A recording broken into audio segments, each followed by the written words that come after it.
selamat datang di Ngepodcast bareng Alvin dan Elena. Jadi kan kita di sini tuh bakalan bahas politik luar negeri dengan Indonesia dengan Cina. Nah, kalau menurutmu sendiri itu gimana sih hubungan Indonesia dengan Cina sekarang? Jadi setahu aku ya, politik luar negeri Indonesia dan Cina ini udah berlangsung udah cukup lama ya, apalagi pas masa kepemimpinannya Presiden Jokowi. Itu politik luar negeri Indonesia dan Cina itu berlangsung cukup pesat.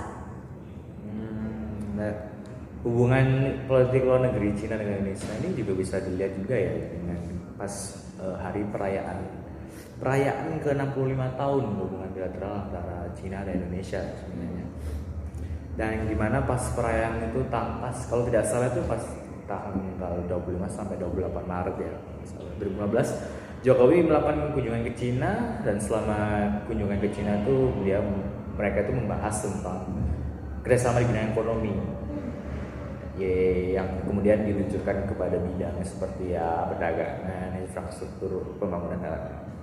Iya, dan juga politik luar negeri Indonesia dan Cina itu dilatar belakangi oleh dua faktor, yaitu faktor eksternal dan faktor internal. Nah, faktor eksternalnya itu dilatar belakangi dengan kebangkitannya ekonomi Cina di abad ke-21 yang disebut dengan the rise of China. Yang inilah yang menjadi sebab Indonesia tuh mendekat ke Cina. Dan juga ya Lena ya. Ada lagi ya faktor eksternal lainnya tuh mungkin ada juga yang namanya penguatan dan mendominasi ekonomi yang disebut itu One Belt One Road atau OBOR. Iya, biasanya itu kan OBOR itu jadi apa ya, titik terangnya mereka untuk mendominasi perekonomian di kawasan Asia ini sebenarnya. Nah, exactly. Dan juga ada faktor internalnya juga. Nah, faktor internalnya ini karena Indonesia tuh pengen membangun infrastruktur di dalam negerinya. Nah, itu juga yang melatar belakangi akhirnya Indonesia tuh membuat politik luar negerinya dengan Cina, gitu Bin.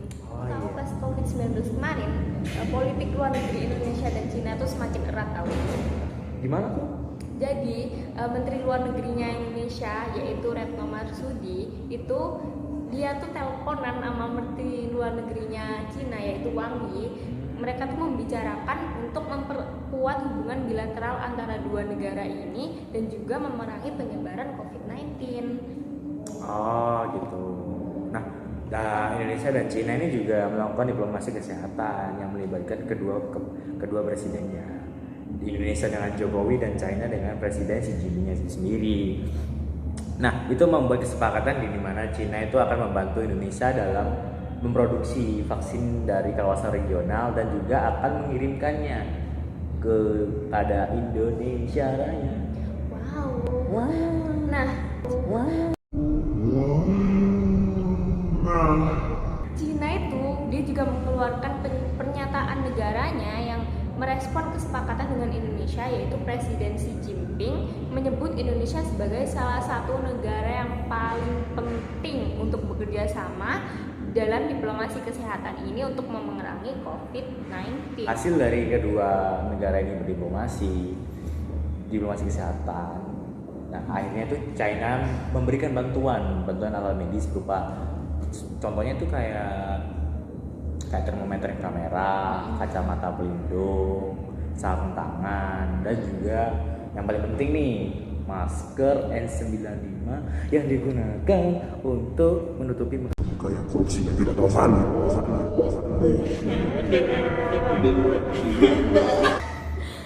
Terus juga ada bantuan yang mencakup 40 ton alat kesehatan, termasuk swab kit, test kit, dan juga kayak penutup sepatu, terus juga kayak ventilator portable, terus juga 100.000 kit PCR, 80.000 masker medis, 1,4 juta masker bedah, dan juga 80.000 alat pelindung diri. Wah, banyak juga ya sepertinya. Nah, selain bantuan alat medis, China dan Indonesia juga udah berdiplomasi antara bidang kesehatan juga, tapi ini di bidang vaksin. Nah, mereka itu kalau di Cina itu mereka ada perusahaan yang namanya Sinovac Ltd dan kalau Indonesia itu PT Infarma.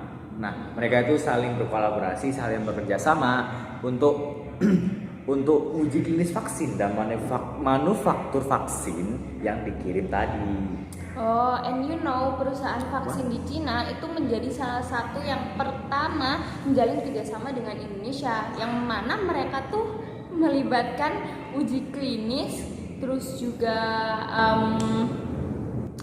produksi vaksin. Nah, kedua belah pihak itu juga menyetujui perjanjian Essential Business Travel Corridor Arrangement untuk memfasilitasi perjalanan bisnis dan dinas dengan aman.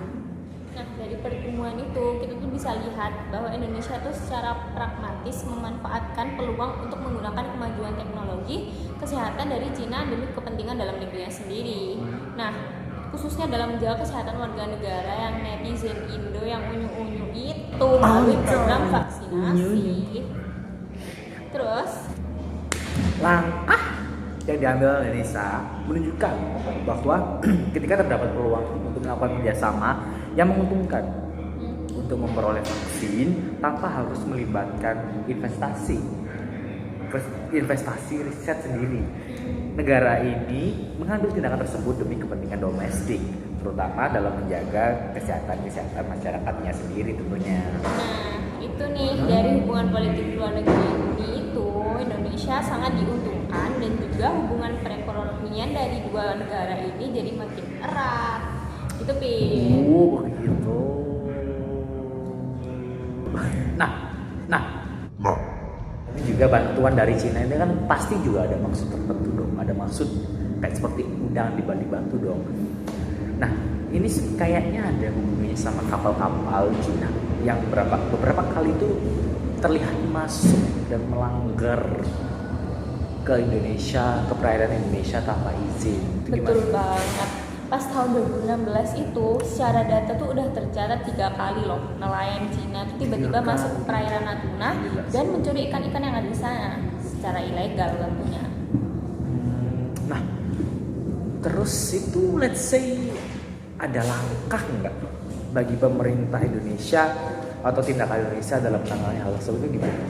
Nah, langkahnya tuh ada Pak Presiden Jokowi itu waktu itu pernah ikut andil langsung berdiri di kapal KRI Imam Bonjol 383 dalam di kawasan tersebut. ikan-ikan secara ilegal di Natuna.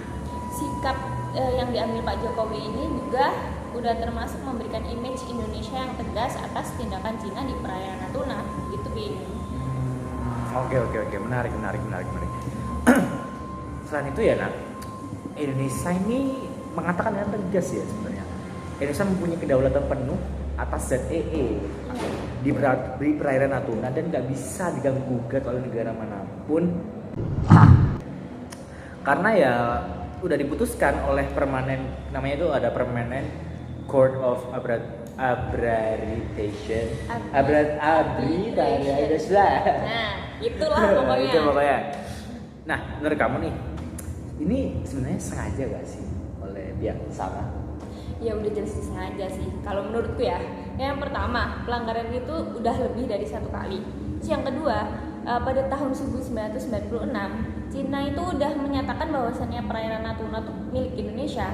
Tapi itu beda lagi di tahun 2016 Cina tuh tiba-tiba mengklaim kalau wilayah peraturan Natuna itu punya Cina dari dulu. Nah, dari sini udah ada kelihatan kan kepentingan nasional dari pihak Cina tuh dilandasi dengan perubahan pernyataan kayak tadi itu.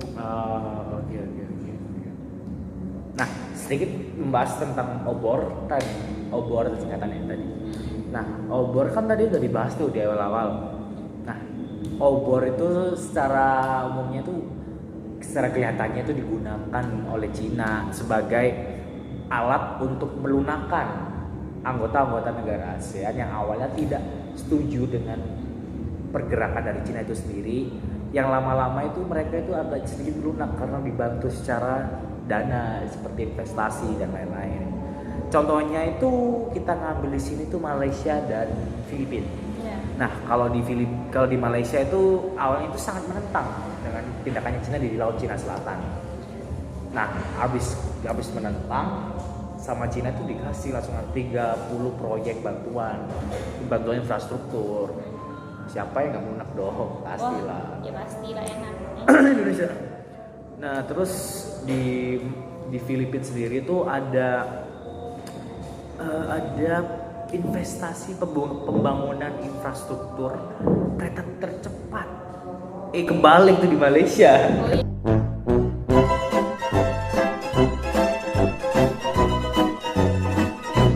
iya. Ya, di Ke Malaysia Ya, jadi di Malaysia ya tadi. Malaysia ya, dengan bantuan dengan dana sejumlah 15 miliar US dollar, gila gak tuh, atau sekitar ya let's say 494 triliun, gila gak tuh. Itu banyak banget ya. Wah, rental PS5 saat Indonesia ini yang membuat sikap kedua negara itu melunak Pada akhirnya. Nah, jadi kalau Indonesia sendiri gimana? Jadi dia tetap konsisten walaupun menerima investasi yang begitu banyak gitu dari Cina, tahu kayak goyah. Keputusan Indonesia sendiri sejauh ini, walaupun Cina itu sangat bombastis ya kalau masalah investasi dan kerjasama di kawasan Indonesia, tapi sih bagusnya itu saya salutnya itu kalau Indonesia tuh pasti tetap teguh dengan pendiriannya dan dengan menyatakan dengan tegas untuk melindungi kedaulatan perairan Natuna. Nah, kita udah sampai ke bagian kesimpulan aja nih, Pin. Jadi dari semua yang kita bahas tadi, yang kita diskusiin tadi, apa sih kesimpulannya? Nggak kerasa ya, udah cepet aja waktunya ya, dari kesimpulan aja tiba-tiba. Kalau kesimpulan itu sendiri itu ya walaupun Indonesia tuh sebenarnya sama Cina saling bekerjasama untuk meningkatkan kerjasama itu sendiri dalam bidang kayak perdagangan dan investasi, kedua negara itu mempunyai sedikit banyak ketegangan dalam sektor teritorialnya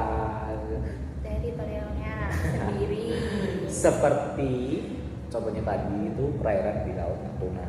Nah, itu juga dalam bidang ekonominya juga Indonesia dan Cina itu memiliki tujuan yang jelas, yaitu untuk meningkatkan sektor perdagangan dan investasinya. Namun pada sektor kedaulatan kedua negara sendiri itu saling mempertahankan prinsip strategisnya mereka masing-masing gitu. Nah, itu nih kesimpulan yang bisa kita ambil dari diskusi kita hari ini. Terima kasih udah menonton podcast Ngepot, yaitu nge-podcast bareng Alvin dan Elena. terima kasih. Bye. Nah, hasil dari diplomasi kesehatan ini juga China memberikan bantuan alat medis seperti ya kayak contohnya itu kayak termometer inframerah, terus Ya masa action. Nah, juga hasil dari diplomasi kesehatan antara dua negara ini, China